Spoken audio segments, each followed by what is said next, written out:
আসসালামু আলাইকুম। আমি এখন আছি কুড়িগ্রাম জেলার নাগেশ্বরী এলাকা উপজেলা নারায়ণপুর ইউনিয়ন। এখানে মরুভূমি এলাকা বলতে চরাঞ্চল যোগাযোগ, এখানে বিশৃঙ্খলা, এখানে সব ধরনের বিশৃঙ্খলা, কৃষি আবাদ থেকে এখানে আমাদের অনেক সমস্যা। রাত্রে ঝড় তুফানে আমার নারায়ণপুর ইউনিয়নে মরুভূমি এলাকা চরাঞ্চল, শুধু আমার চরাঞ্চল না, বাংলাদেশে অল এভরিথিং যত চর এলাকা আছে, জানি না এইরকম কৃষি আবাদ গুলা কিভাবে আছে, কোন পরিস্থিতি আছে। এগুলো আসলে কৃষি অফিস থেকে আসলে খোঁজ খবর নেওয়া উচিত। এখন আমি চলে যাব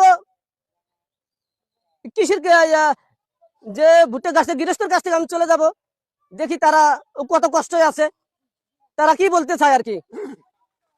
আসসালামু আলাইকুম। ওয়ালাইকুম আসসালাম। আপনি ভালো আছেন? ভাই বেশি ভালো নাই ভাই।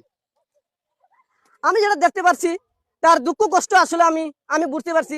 জানি না বাংলাদেশের কতগুলো চর অঞ্চলে এরকম দুর্ঘটি আছে। রাত্রে আজকে রাত্রে ঝড় তুফানে ভুট্টের গাছ আলটি পাল্টি করে দেখেন হেলে গেছে। এখানে গৃহস্থ আসছে ভুট্টের গাছ খাড়া করার জন্য। আমি ইতিপূর্বেই শুনলাম ভুট্টের গাছ এখানে খাড়া হচ্ছে না। আসলে নিচে মাটি নরম থাকলে কিভাবে খাড়া হবে।